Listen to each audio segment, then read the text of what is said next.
Shalom ibu bapak yang dikasih oleh Tuhan. Shalom semuanya. Senang sekali bisa berjumpa kembali pada pagi ini. Bapak ibu, pujian terakhir tadi mengajak kepada kita untuk berdoa. Tahu nggak bahwa saat kita mendapatkan jawaban dari doa dari Tuhan, itu ada sebuah kelegaan. Amin. Dan secara pribadi saya mengucapkan untuk selamat kepada anak-anak kita yang telah selesai. Yemi telah lulus, Nathan, kemudian Siska, Hana, selesai ya. Noel, mana Noel Mbak? Selamat untuk kalian yang telah menyelesaikan perjalanan studi. Dan anaknya Bu Endang, Dita, selamat ya Dita karena lulus juga di SMK Pelayaran. Gak tahu kapan berlayar, tapi jangan lupa pulang ke Indonesia ya. Oke, selesai. Saya akan mengajak Bapak Ibu Saudara pagi ini untuk belajar bersama-sama sebuah topik yang kita akan renungkan bersama-sama, 7 perkataan salib yang ke-6. Sudah selesai. Mari katakan sama-sama, sudah selesai. 1, 2, 3. Sudah selesai. Dari Yohanes pasal 19 ayat 30, saya berikan judul dalam perkataan salib yang ke-6 ini adalah sebuah kemenangan. Demikian firman Tuhan. Sesudah Yesus meminum anggur asam itu, berkatalah ia, sudah selesai. Lalu ia menundukkan kepalanya dan menyerahkan nyawanya. Sekali lagi kita akan baca bersama-sama dengan bersuara. 1, 2, 3. Sesudah Yesus meminum anggur asam itu, berkatalah ia, sudah selesai. Lalu ia menundukkan kepalanya dan menyerahkan nyawanya. Puji nama Tuhan, diberkatilah setiap kita yang selalu membaca dan merenungkan firman Tuhan dalam kehidupan kita. Sudah selesai. Dalam ayat dan perikop yang sama, di ayat yang berbeda, di ayat 30 dan ayat yang ke-28, kata selesai dalam teks Yunaninya itu adalah tetelestai. Mari kita ucapkan sama-sama, 2, 3. Tetelestai. Ucapin sama-sama, 2, 3. Ucapin tirukan saya, tetelestai. Belum semuanya, yang keras. Tetelestai. Itu sudah selesai. Nah, ada di ayat 28 yang mengatakan begini. Sesudah itu, karena Yesus tahu bahwa segala sesuatu telah selesai, berkatalah ia, supaya genaplah yang ada tertulis dalam kitab suci. Aku haus. Pada perjalanan di khotbah tentang seri tentang salib, perkataan salib itu, ketika dia haus, dia meminta minum. Ada ayat yang mengatakan bahwa Yesus menolaknya, tapi dalam Yohanes ini Yesus menerimanya. Mengapa? Karena memang Yesus butuh sebuah tenaga begitu. Karena hampir 12 jam dia tergantung di atas kayu salib dan semua cairan dalam tubuhnya, darahnya mengalir, dan langit-langit dalam mulutnya itu seperti melekat, tidak bisa dibuka. Sehingga ketika dia minum anggur asam itu, dia mengucapkan ayat yang ke-30. Perhatikan ayat 29 ya. Di situ ada suatu bekas penuh anggur asam. Maka mereka mencucukkan bunga karang, para prajurit, yang telah dicelupkan ke dalam anggur asam pada sebatang hisop, lalu mengunjukkannya ke mulut Yesus. Sesudah Yesus meminum anggur asam itu, berkatalah ia, tetelestai, sudah selesai. Lalu ia menundukkan kepalanya dan menyerahkan nyawanya. Bapak Ibu yang dikasih oleh Tuhan, tetelestai dalam terjemahan Yunani dan juga dalam bahasa Inggris itu ada yang namanya tenses. Tenses dalam kalimat ini itu ditulis dengan perfect tense. Perfect tense itu sesuatu yang terjadi di masa lampau, yang telah dikerjakan di masa lampau, dan itu masih berlaku sampai sekarang. Ya, saya coba akan sampaikan kepada Bapak Ibu. Sesuatu tindakan yang terjadi pada masa lampau, yang itu telah diselesaikan di masa lampau, dan hasil dari tindakan itu tetap ada sampai sekarang. Salah satu contoh adalah anak kita Yemi. Yemi bisa dipelankan sedikit nih supaya volumenya. Oke. Saya suka main dipelankan sedikit supaya konsentrasinya melihat saya, gak melihat kamu gitu ya. Oke. Seperti Yemi, Nathan, Dita, Hana, Siska, dan anak-anak kita yang telah lulus ya. S1-nya kemarin juga Felis, sementara sekarang ini Yudis, Rizka, Vena dan sebagainya, mereka sedang menggarap skripsinya. Sebentar lagi mereka akan selesai. Dan ketika mendapatkan ijazah itu kita dapatkan hari ini misalnya, itu masih berlaku di masa yang akan datang. Ijazah saya S1 tahun 2009 yang lalu, itu berlaku sampai sekarang. Dan itu telah dikerjakan di masa lampau, dan telah disediakan masa lampau, sebuah tindakan di masa lampau, dan itu masih valid terjadi sampai kapanpun, sampai hari ini dan yang akan datang. Dan itu yang dikerjakan oleh Yesus. Penebusan dosa manusia telah diselesaikan oleh Yesus yang mati di atas kayu salib. Contoh yang lain, ya, saya menemukan ada sebuah kwitansi papirus. Ketika pajak itu dibayar, dan ternyata di papirus itu tumbuh-tumbuhan yang hidup di air begitu. Kalau sekarang mungkin seperti yang bisa dibuat untuk pengerjaan kerajinan begitu. Kemudian dikeringkan dan kemudian dikumpulkan jadi satu begitu, kemudian disatukan dan dibuat sebagai alat tulis untuk kertasnya begitu. Nah, ternyata kwitansi pajak ketika seseorang membayar itu digunakan kata tetelestai. Sudah selesai, dibayar lunas.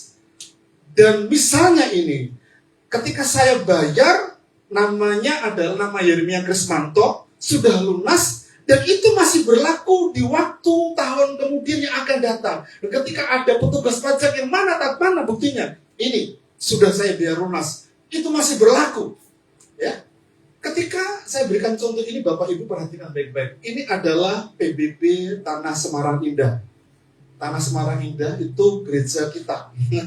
Ya, tahun 2018, tahun 2019 terjadi persoalan karena mereka yang punya tanah itu tidak bayar, akibatnya didenda. Tapi ketika tanah itu ditawarkan, maka semua persyaratan itu diperbaharui. Semua persyaratan diperbaharui, ya. Artinya dibayar, walaupun ada denda dibayar. Tahun 2019 sampai kemudian terakhir 2023, ketika saya bayar, berarti itu ada sudah lunas, tetelestai, sudah dibayar. Dan itu akan berlaku sepanjang diperlukan di tahun-tahun yang akan datang. Ketika mengurus balik nama, salah satu persyaratan bukti pembayaran PBB, Pak, 5 tahun terakhir paling tidak.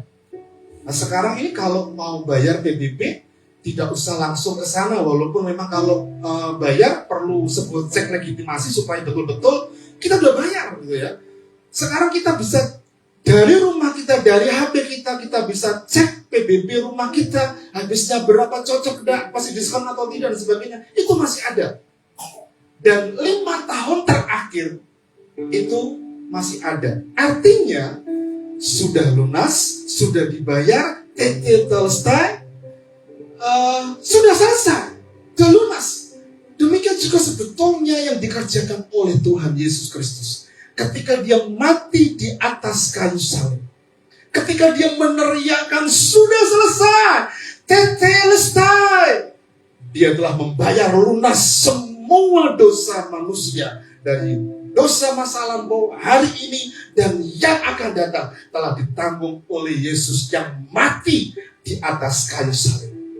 Bapak Ibu Saudara yang dikasih oleh Tuhan, sudah selesai yang diucapkan oleh Tuhan Yesus Kristus bukan berarti aku selesai, tamat. Tidak. Sama seperti anak-anak kita yang sekarang telah lulus dari sekolah.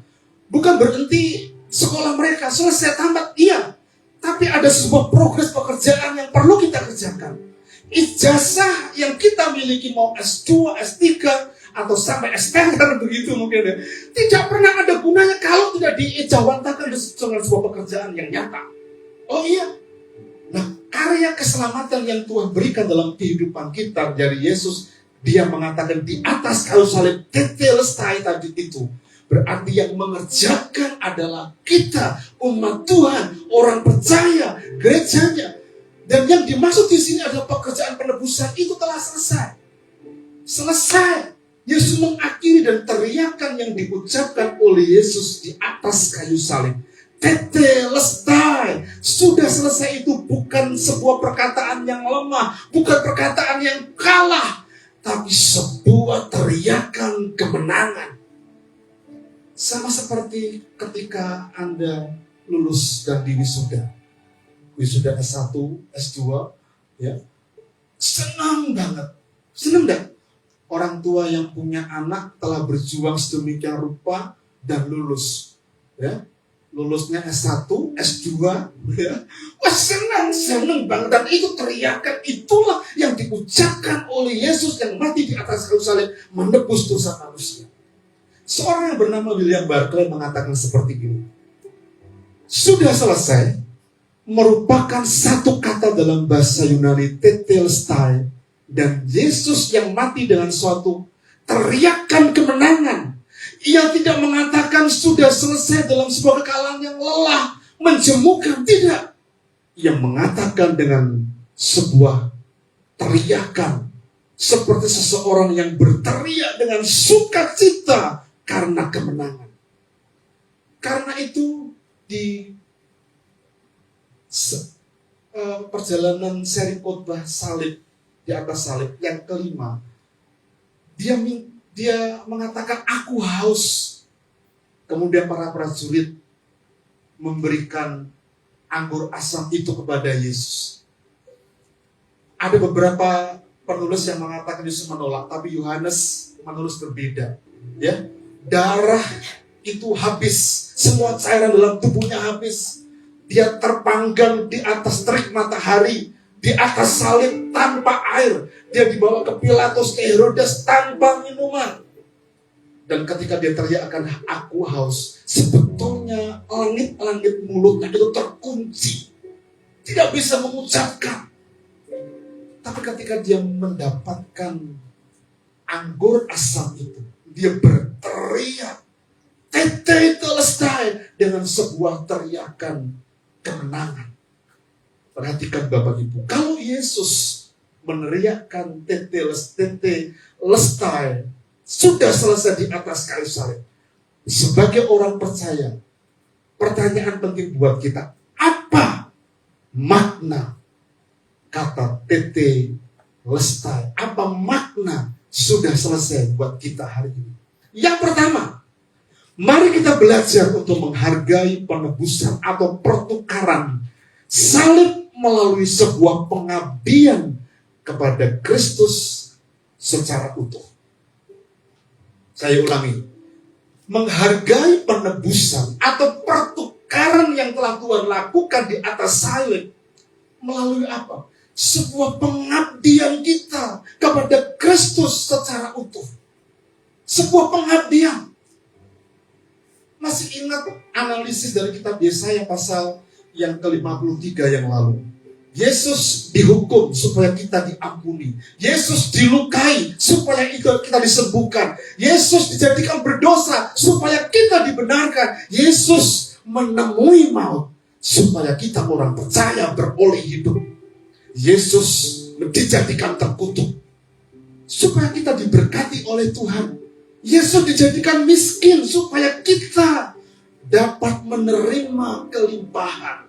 Yesus dipermalukan supaya kita gerejanya menerima kemuliaan. Yesus ditinggalkan. Maka ketika di atas salib, Yesus mengatakan, Bapa, mengapa engkau meninggalkan aku? Eloi, Eloi, lama sabatani. Allahku, Allahku, mengapa engkau meninggalkan aku? Supaya apa? Supaya kita yang percaya diterima oleh Allah. Ada pertukaran salib di situ. Harusnya kita disalibkan, tapi Yesus disalibkan. Dan ketika dia meneriakkan sudah selesai, semua yang dikerjakan oleh Yesus, dia dihukum, dilukai, dijadikan berdosa. Berhenti di situ supaya kita diampuni, disembuhkan, menjadi benar, beroleh hidup, berkelimpahan, tidak dipermalukan, tapi mendapat kemuliaan dalam kehidupan kita. Pertanyaannya, kalau Tuhan sudah mengerjakan sedemikian hebat dalam kehidupan kita, apa yang perlu kita kerjakan sebagai bentuk pengabdian kita kepada Kristus? Tidak ada kata lain selain menghamba. Menghamba. Menghamba itu berarti memberi diri. Masih ingatkah tentang perbedaan pengikut dan penganut? Itu kan dalam khotbah saya kemarin itu, dia adalah seorang yang setia, taat kepada yang diikutinya, mendengar, mempercayai, mempraktekkan, menyebarkan kepada orang lain. Ini pengikut. Ini sebuah pengabdian. Pengabdian. Pengikut itu seperti itu. Dia setia, dia mengikuti dan apa yang dia dengar dan mempercayai dan kemudian menyampaikan kepada banyak orang.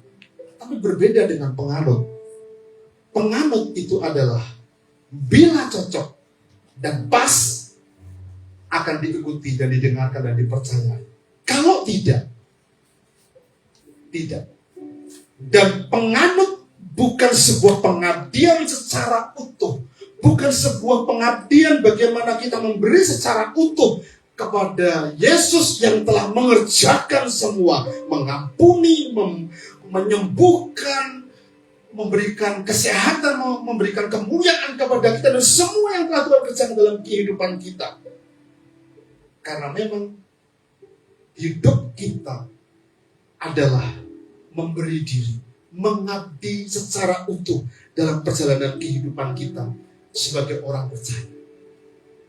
Bapak Ibu Saudara yang dikasihi oleh Tuhan, kalau kita ini adalah hamba, kalau kita ini adalah pengikut yang mempercayai apa yang dia katakan, mau cocok buat kita atau tidak, karena kita ini adalah hamba, karena ini adalah pengikut yang perlu mengabdikan secara utuh, maka kita akan memberi diri buat semua yang Tuhan telah kerjakan dalam kehidupan kita. Karena semua yang telah Tuhan kerjakan dalam kehidupan kita tidak akan pernah semua yang kita kerjakan tidak akan pernah sebanding dengan apa yang telah Tuhan kerjakan di atas kayu salib menebus dosa kita. Bapak Ibu Saudara yang dikasihi Tuhan, pengabdian diri, memberi diri, itu adalah sebuah bukti untuk kita menghamba. Rival dari sebuah pengabdian kepada Kristus adalah pengabdian kepada Mammon. Perhatikan baik-baik. Yang saya maksud kalau kita sudah berada sebagai orang percaya, orang Kristen, kita ini adalah milik Kristus, menghamba kepada Kristus. Jangan berpikir kemudian tidak ada sesuatu yang kita pernah lakukan yang salah. Karena rival dari sebuah pengabdian kepada Kristus itu adalah pengabdian kepada Mammon. Perhatikan ayat ini. Ini yang seringkali dan kita nggak pernah sadari kita salah menggunakan itu. Kita milik Kristus tapi ternyata kita juga mengabdi kepada Mammon. Dan yang paling parah, kalau itu terjadi pada pejabat-pejabat gereja, seorang hamba tidak dapat mengabdi kepada Tuhan, kepada dua Tuhan. Karena jika demikian, ia akan membenci yang seorang dan mengasihi yang lain. Atau ia akan setia kepada seseorang dan tidak mengindahkan yang lain. Perhatikan. Kamu, siapa? Orang percaya yang telah ditebus oleh Kristus. Kita semua tidak dapat mengabdi kepada Allah dan kepada Mammon. Di dunia ini hanya satu yang menjadi sayangan Tuhan yang seringkali tidak kita sadari. Mamon. Uang. Kita butuh uang. Siapa sih yang tidak butuh uang? Semua orang butuh uang. Semua butuh uang. Siapa yang tidak pengen kaya? Semua orang pengen kaya. Kalau anak-anak kita ditanya, anak-anak muda ini, siapa yang pengen kaya? Mungkin semua orang akan angkat tangan. Tapi proses untuk menjadi kaya itu yang tidak mudah. Dan ketika menjadi kaya itu, dalam proses hidup itu yang itu tidak mudah. Karena seringkali kita tidak mengabdi secara utuh kepada Tuhan, tapi mengabdi kepada Mamon. Lebih banyak kita dikuasai oleh Mamon dibandingkan hidup kita yang menjadi milik Tuhan.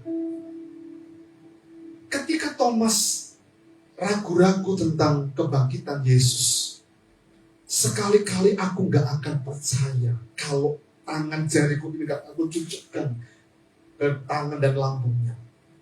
Yesus ketika dia menemui Thomas, dia gak babi but tanya kepada Petrus dan sebagainya. Dia langsung tanya spesifik kepada Thomas. Dipanggil Thomas, mana tanganmu? Silakan tunjukkan. Dan jangan engkau gak percaya, tapi percayalah. Kalimat yang diucapkan oleh Thomas, perhatikan. Ya Tuhanku dan Allahku. Artinya, dia mempercayai itu adalah Kurios, penguasa hidupnya. Dan sejak itu, Thomas menjadi seorang yang militan. Dia tidak lagi ragu-ragu untuk menyampaikan berita itu kepada banyak orang. Dan kita ketahui, Thomas banyak menyelamatkan orang-orang yang ada di India. Sekalipun dia mati syahid di sana. Tapi ada sebuah monumen besar yang dibangun di sana oleh perjuangan seorang yang militan. Diawali dari sebuah pernyataan. Ya Tuhanku dan Allahku. Kurios, penguasa hidupnya. Kalau kita itu dikuasai Tuhan, maka seluruh hidup kita orientasinya ada sebuah pengabdian kepada Yesus secara utuh. Tapi seringkali ada banyak orang-orang percaya yang menyetujui kita dikuasai oleh Mamon. Mamon, hati-hati Bapak Ibu. Semua yang kita miliki di dunia ini tidak akan pernah kita bawa mati satu sen pun. Coba beberapa orang terkaya di dunia ini tanya kepada mereka, ada nggak yang membawa? Kalau mungkin ada, mungkin sudah dimaling orang di situ, gitu kan? Teman-teman kita orang-orang Tionghoa, ya, orang-orang Tionghoa itu kalau orang kaya petinya pakai terbelo besar begitu ya. Sehingga kadang-kadang saya suka guyonan begitu, jangan sampai sekali-kali kamu nyidam terbelo ya. Terbelo itu besar dan mahal gitu. Beberapa teman atau saudara kami ketika membongkar jenazah gitu, itu peti terbelo itu masih utuh. Dan biasanya ada obor api yang di situ tujuannya apa? Sebenarnya nggak dimaling, nggak diambil. Nah itu satu dapat giginya yang warna kuning emas itu aja udah untuk beli mobil bisa gitu ya. Sebenarnya nggak dimaling. Tapi pernyataannya kita sebagai orang percaya jangan sampai kita dikuasai oleh hal itu. Mamon. Pengabdian kita secara utuh hanya kepada Yesus karena Dia telah mengerjakan selesai buat kita. Dan apa yang kita kerjakan hari ini sebetulnya tidak sebanding dengan apa yang dikerjakan oleh Allah kita di atas kayu salib. Tetelestai. Yang kedua, makna tetelestai yang kedua sudah selesai adalah jangan pernah putus asa dan menyerah. Karena pergumulan selalu ada masanya. Ada masa expirednya. Ya, pergumulan apapun itu ada masanya. Yesus ketika dia mengatakan sudah selesai memberikan kepada kita pengajaran. Persoalanmu, masalahmu, pergumulanmu ada masa expirednya, ada masanya. Bicara tentang pergumulan, semua orang mengalaminya. Siapa yang tidak pernah mengalami pergumulan dalam hidupnya? Mari kita doakan supaya punya pergumulan. Karena pergumulan itu baik untuk kita. Pergumulan itu memberikan berkat kepada kita. Karena di balik pergumulan ada berkat. Karena pergumulan terberat adalah jika orang itu mencoba hidup tanpa pergumulan. Saya ulangi ya. Pergumulan terberat dalam hidup manusia jika kita mencoba hidup tanpa pergumulan. Siapa? Seperti orang yang ada di luar HHNI. Itu kan hidup tanpa pergumulan. Dan itu pergumulan terberat manusia. Bapak Ibu, pergumulan itu akan membuat iman kita tangguh. Amin. Pergumulan kita itu, masalah kita itu akan membuat kita tangguh. Karena rival kita itu sebenarnya pergumulan yang kita hadapi. Dan iman kita akan tumbuh semakin kuat. Tanpa ada pertandingan, tidak akan pernah ada kemenangan. Tanpa ada pergumulan, tidak pernah ada kemenangan dalam kehidupan kita. Kalau Anda belajar dari Alkitab, Perjanjian Lama dan Baru, sebetulnya itu adalah merupakan sebuah sarana yang efektif untuk kita paham tentang arti pergumulan. Karena memang pergumulan, persoalan ada masanya. Pergumulan apa? Jodoh ada masanya. Pergumulan pekerjaan selalu ada masanya. Salah satu contoh, saya akan ajak Bapak Ibu kembali untuk belajar dari seorang yang bernama Ishak. Teman-teman kita yang bergabung bersama-sama di RBC dari awal, kejadian 26 ini sudah saya khotbahkan berulang-ulang. Sebagai pengingat kita, next time saya juga akan khotbahkan ini. Kejadian pasal 26, terutama di bagian ayat 21 dan ayat yang ke-22. Ketika Ishak tinggal di Gerar, apa yang terjadi? Sebuah kelaparan. Persoalan, masalah.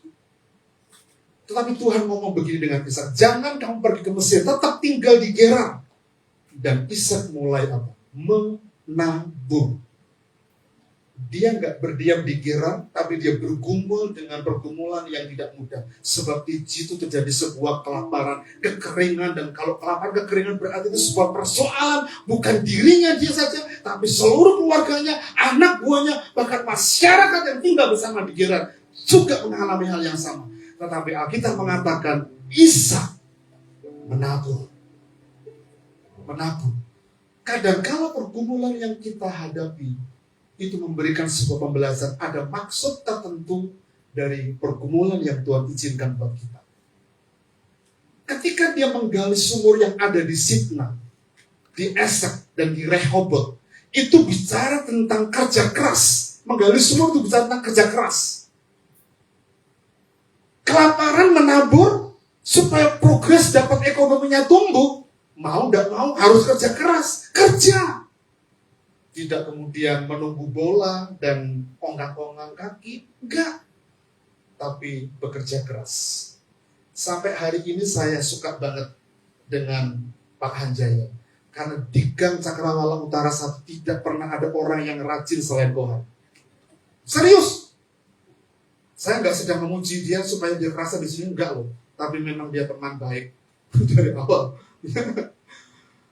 Tidak pernah ada orang yang rajin selain dia. Saya itu baru memulai doa pagi, itu kadang-kala sudah lewat, nyiapin mobil. Selesai doa pagi saya berangkat ke pasar, siapkan berangkat untuk mau keluar kota, semua dagangannya. Supaya apa? Karena dia punya prinsip ojo bangun siang-siang Pak Yeri, supaya nggak dipatok ayam rezekinya begitu. Ya begitu. Teman-teman kita yang bangun pagi, ke doa pagi itu, ya saya biarkan sih nggak apa-apa. Kadang-kala lupa matikan audionya. Sehingga ngomong dengan bakulnya, ngomong dengan pegawainya itu betul gitu di situ. Tapi nggak apa-apa. Tapi kita bangun pagi, itu tanda kerja keras. Ayo teman-teman muda, perhatikan Om Yeri, perhatikan saya. Bangun jangan siang-siang. Bapak Ibu Saudara yang dikasih Tuhan, menggali sumur itu bicara tentang kerja keras. Ketika Sitna terjadi persoalan, ketika Esek terjadi persoalan, Ishak dalam Kejadian pasal 22 dan ayat 24, dia nggak berhenti loh, dia nggak melakukan, dan kemudian dia bertengkar di situ enggak, tapi dia pindah. Perhatikan ayat yang ke-22. Ia pindah dari situ dan menggali sumur yang lain. Bapak Ibu perhatikan, menggali sumur yang lain lagi. Tetapi tentang sumur itu mereka tidak bertengkar seperti di Esek dan di Sitna. Sumur itu dinamai apa? Apa Bapak Ibu? Rehobot. Dan ia berkata, sekarang Tuhan memberikan kelonggaran kepada kita, sehingga kita dapat beranak cucu di negeri ini.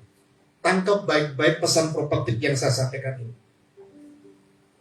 Tuhan membawa kita di Rehobot karena Tuhan akan berikan kelonggaran, tanah yang lapang, berkat yang berbuah-buah. Untuk siapa? Anak dan cucu kita. Tangkap baik-baik itu. Dan perjalanan RBC teman-teman kita dari awal, kita tahu bersama-sama berkat untuk RBC dan berkat untuk teman-teman yang bergabung di RBC itu selalu ada. Saya disampaikan kepada Gus Lam, Pak Jar, nanti kalau kita tidak punya kursi kan kita sewa saja, nggak apa-apa ya. Belum sewa Bapak Ibu, ternyata ada anak Tuhan yang diberkati oleh Tuhan. Pak Jar, ini ada uang 7 juta, beli kursi Pak. Saya belikan, waktu itu kita beli dapat berapa? 30 kalau tidak salah. Ya. Dan itu perjalanan yang cukup panjang. Santika itu baru lihat drum di Bandung karena dia mau studi 3D di Bandung. Ternyata kita sudah merakit drum di situ. Berkata dari Tuhan. Waktu kita beli tanah, kita nggak pernah berpikir punya tanah dan kita bisa bangun gereja. Dan hari ini Bapak Ibu, kalau tidak ada kendala tahun ini kita akan pindah. Ini yang perlu kita kerjakan sama-sama, sebuah kelonggaran. Karena itu mari kita bawa diri kita setia untuk mengiring Tuhan. Bukan berarti di Rehobot tidak terjadi persoalan, mungkin ada. Tapi lihat poin 1 tadi. Kita perhatikan, jangan pernah menyerah karena pergumulan selalu ada. Abdikan diri kita terus. Jangan pernah menyerah. Karena ayat 24 Tuhan ngomong begitu kepada Ishak. Lalu pada malam itu Tuhan menampakkan diri kepada Ishak serta berfirman, Akulah Allah ayahmu, Allah Abraham. Perhatikan. Janganlah takut, sebab aku menyertai engkau. Aku akan memberkati engkau dan membuat banyak keturunanmu. Karena Abraham hamba, banyak keturunanmu itu bukan hanya bicara anak dan cucu, tapi anak-anak rohani kita, jiwa-jiwa yang kita akan menangkan, kita bawa kepada Kristus bersama-sama dalam sebuah pelayanan yang Tuhan kerjakan dalam kehidupan kita. Yang paling penting dari semua itu adalah semangat. Karena pergumulan itu ada masanya. Amsal 18 ayat 14. Orang yang bersemangat dapat menanggung penderitaannya. Tetapi siapa yang memulihkan semangat orang yang patah? Hanya Tuhan. Dalam terjemahan Indonesia Modern Bible, orang yang bersemangat, perhatikan, dapat menahan penyakitnya. Ini Alkitab yang ngomong, bukan saya. Jadi kalau kita mau tetap sehat, semangatlah. Semangat. Kanan kiri katakan, semangat. Bojoku semangat, bojoku. Semangat. Orang yang bersemangat dapat menahan penyakitnya, tetapi siapa yang menanggung semangat yang hancur? Tidak ada, kecuali Tuhan. Jadi semangat itu penting. Sekalipun pergumulan, iya, ada. Tapi mari tetap semangat. Yang ketiga, makna sudah selesai buat kita gerejanya. Yang ketiga, yang terakhir. Mari kita menghargai penebusan, pertukaran salib melalui apa? Tidak ada kata yang lain. Perubahan karakter. Saya akan bawa Bapak Ibu kepada satu ayat saja dulu. Ini ayat yang seringkali diucapkan, familiar banget ya, perhatikan. Jadi siapa yang ada dalam Kristus, ia adalah ciptaan baru. Yang lama sudah berlalu, sesungguhnya yang baru sudah datang. Dan ini perubahan karakter. Perubahan karakter yang harus kita miliki sebagai seorang yang telah ditebus oleh Kristus. Kata tetelestai tadi itu telah diakui banyak orang bahwa Yesus mengerjakan untuk kita orang yang berdosa. Dan ada pertukaran di situ. Selain pengabdian, selain semangat, perubahan karakter dari hidup kita yang telah ada dalam Kristus itu harus mengalami progres, pertumbuhan terus. Dalam terjemahan firman Allah yang hidup, pada saat seseorang menjadi orang Kristen, perhatikan, ia menjadi orang yang hatinya sama sekali baru. Hati kita dibarui. Dan ini bicara tentang perubahan karakter.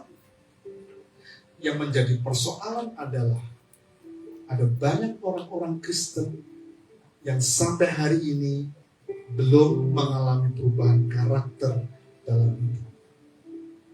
Dulu marah, sekarang emosian. Dulu benci, dia sekarang tambah lagi. Dan sebagainya. Karena itu mari kita koreksi hidup kita, evaluasi hidup kita bersama-sama. Karena pergumulan hidup sesungguhnya, hidup kita itu adalah bukan pekerjaan, bukan uang, tapi perubahan karakter. Seorang penulis yang bernama Penky M, yang menulis bukunya dengan sebuah judul Masalah Adalah Berkat. Salah satu penyebab seseorang menghadapi pergumulan atau masalah adalah kesalahan diri sendiri. Dan itu bicara tentang apa? Karakter lama yang masih melekat. Dan itu bahaya kalau dihidupi. Apalagi kalau kita bersinggungan di komunitas. Ada orang-orang yang memang nampaknya baik, tapi di belakang tusuk kita juga ada. Tapi saya berharap orang-orang percaya yang bergabung dalam pelayanan di RBC, mereka adalah orang-orang yang telah dibaharui oleh Kristus dalam semua karakter hidupnya. Dalam rumah tangga, pekerjaan kita, tanggung jawab kita harus lebih baik daripada orang-orang yang ada di dunia. Ada sebuah kesaksian yang saya pernah sampaikan dan saya tadi malam sempat bicara dengan Pak Danan. Kita bicara di Fellowship yang ini bisa jadi gitu ya. Tapi ada pertimbangan berbeda. Ada seseorang yang bernama Ibu Sinta. Ibu Sinta ini adalah orang Muslim. Tapi saya mendengar kesaksian, mendengar ceritanya dan bukti-bukti. Dia lebih baik dibandingkan orang Kristen sekali. Mengapa orang dunia bisa baik seperti itu, tapi anak-anak Tuhan gak bisa seperti itu? Karena masih bergumul dengan karakternya tadi itu loh. Pertukaran dalam salib tadi harus kita ingat. Kalau Yesus itu dipukul supaya kita itu mendapatkan sebuah kelegaan. Dia disiksa supaya kita gak menderita. Dia dihina supaya kita mendapatkan sesuatu yang berharga dari Allah. Dia terima kutuk supaya kita terima berkat. Dan itu ganti untuk kita semua. Bapak Ibu Saudara yang saya kasihi di dalam Tuhan Yesus Kristus, kalimat yang diucapkan oleh Yesus di atas kayu salib, dan itu adalah perkataan yang keenam, tetelestai, sudah selesai.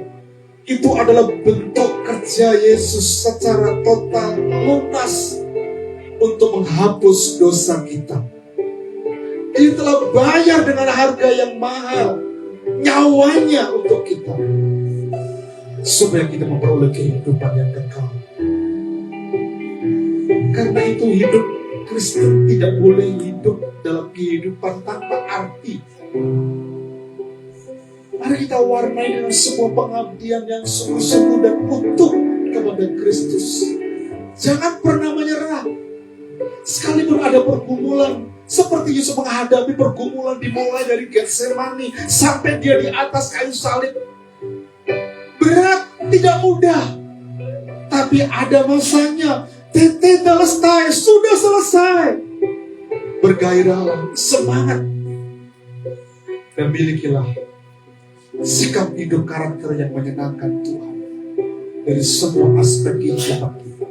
Perkataan kita, pikiran kita, attitude kerja kita, dan semua hal harus lebih dibandingkan banyak orang, karena kita telah ditebus oleh Kristus menjadi orang yang diberhati. Renungkan baik-baik. Biarlah Yesus yang bekerja dalam kehidupan kita pagi ini. Tuhan, mari Engkau bekerja di hati kami. Di hati kami Tuhan Yesus. Mengoperasi satu persatu dan kami mengaku jujur di hadapan Engkau. Kami terbatas. Kami terbatas Tuhan. Seringkali pengabdian kami tidak utuh. Ada rival yang Tuhan benci tentang Mamon itu yang seringkali kami gak tersadar setujui itu Tuhan. Tapi hari ini kami mau Tuhan hidup menyenangkan Tuhan. Terima kasih. Berkati firman-Mu untuk kami. Berkati firman-Mu untuk kami.